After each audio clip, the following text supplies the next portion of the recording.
Gente boa, Jó, capítulo 33. Jó, capítulo 33, na minha humilde opinião, é um dos raciocínios mais paradoxais que existe, que é, será que Deus sempre fala? Será que Deus sempre está falando alguma coisa? E existem momentos que Deus, então, se fecha, se cala? São perguntas que eu e você nos fazemos toda hora. Vamos orar e buscar de Deus essas direções. Pai, em nome de Jesus, eu peço e oro ao Senhor para que nós possamos, à luz das Escrituras, entender, compreender a forma com a qual o Senhor conversa conosco. Ah, Pai, eu peço mesmo que o Senhor não nos deixe na escuridão e que a palavra do Senhor nos instrua uma vez mais, em nome de Jesus. Amém. Bom, aqui é uma continuação. Na verdade, nós perduramos aqui no 33, depois do 34. Eliú, que é essa quarta figura, além dos três amigos de Jó, ele insiste, persiste na contra-argumentação contra tudo o que Jó tem levantado. Então, entra aquela crise. No capítulo anterior, a gente viu qual é a forma correta e o momento correto de falar. Mas aqui é, quando Deus está falando conosco? O ponto aqui é, ele sempre fala. Convenhamos, Deus sempre está falando conosco de alguma forma. A gente é que não percebe. A gente determinou a maneira com a qual Deus fala conosco. E nós nos fechamos. E é só através daquele momento, daquele cenário, daquele contexto. No livro de Hebreus vai dizer que Deus é multiforme e graça. Existem inúmeras maneiras de Deus se comunicar com você. Através de alguém, através de uma mensagem, através da leitura da palavra, através de um sonho, através de tanta coisa que Deus pode falar com você.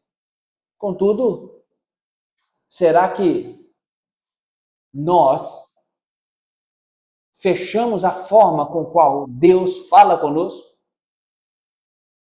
Às vezes a sua esposa tem sido boca de Deus para falar com você, mas pelo seu orgulho e impetulância, você não escuta as direções de Deus. Pode ser que um líder espiritual, um pastor, esteja tentando te dizer alguma coisa, mas, pela sua arrogância e orgulho, seus ouvidos espirituais estão tampados. E aqui então vão 3 sugestões de ponto para que nós possamos compreender junto aqui nas Escrituras um pouco mais, né? Vamos ler o versículo 14.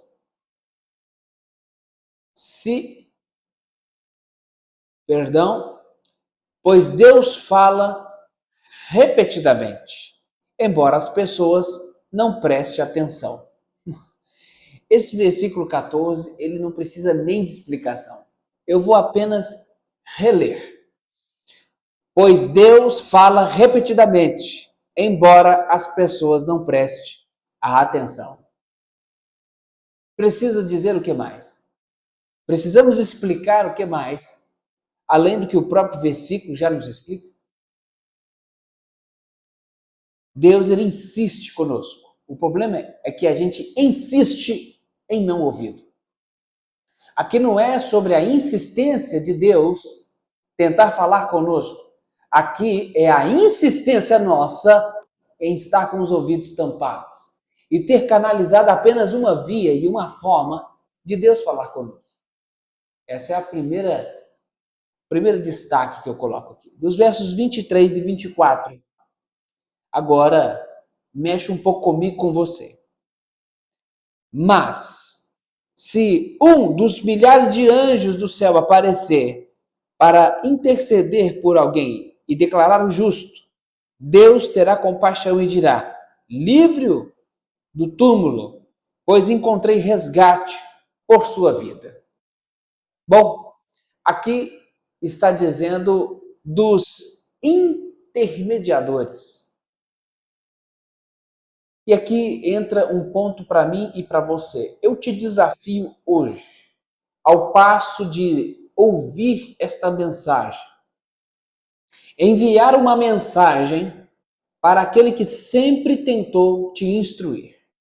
Porque Deus envia anjos, pessoas, conselheiros, amigos, até você para te abençoar. O tempo todo Deus envia alguém. E aqui é onde talvez eu e você mais falhamos. Ao invés de nós sermos gratos a Deus por termos tantas pessoas que nos aconselham, nós fazemos ao contrário. Nós reclamamos dessas pessoas, nos afastamos dessas pessoas, mas elas são resposta de Deus na nossa vida, em muitas das vezes. Vão dar respostas, às vezes, que não nos convém, e isso fecha o nosso coração. E essa pessoa não tem acesso mais à nossa vida, porque não é porque ela não quer mais, é porque eu decidi não ouvir mais. Não ouvir essas pessoas significa não ouvir o que Deus quer falar conosco, em várias ocasiões e circunstâncias. Valorize hoje pessoas que te procuram e que te aconselham. Pessoas que, ao invés de se magoar com a sua postura rebelde, elas se mantêm com compaixão e amando você do mesmo jeito.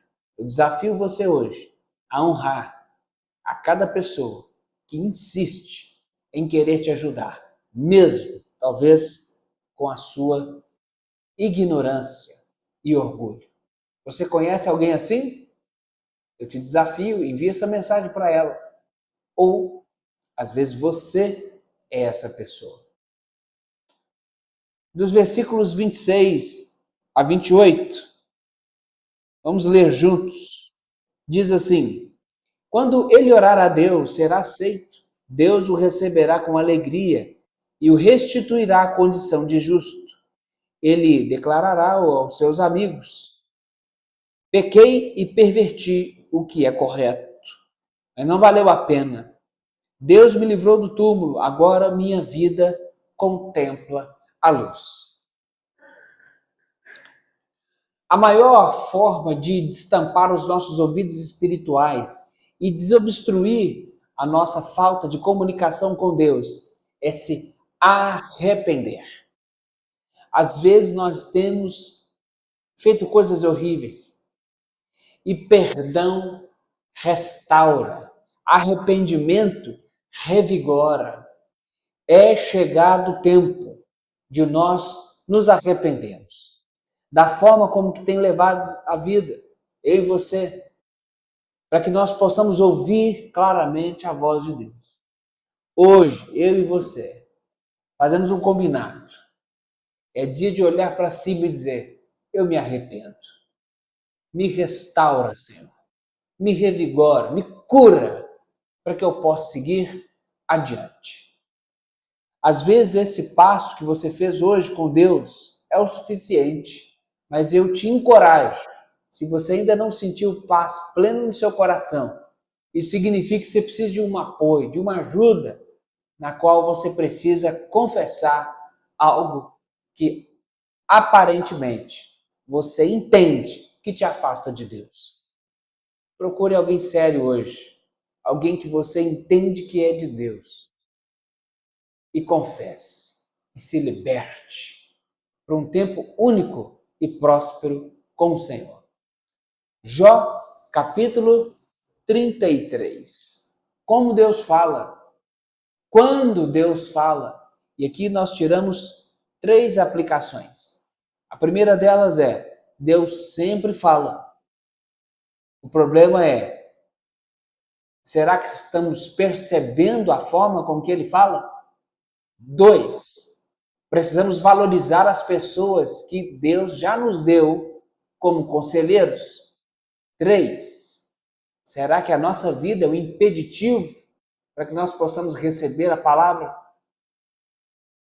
Precisamos nos arrepender para que nós possamos ser curados e receber tudo que Deus tem para nós. Jó, capítulo 33. Logo, logo, Jó 34. Que Deus te abençoe, em nome de Jesus.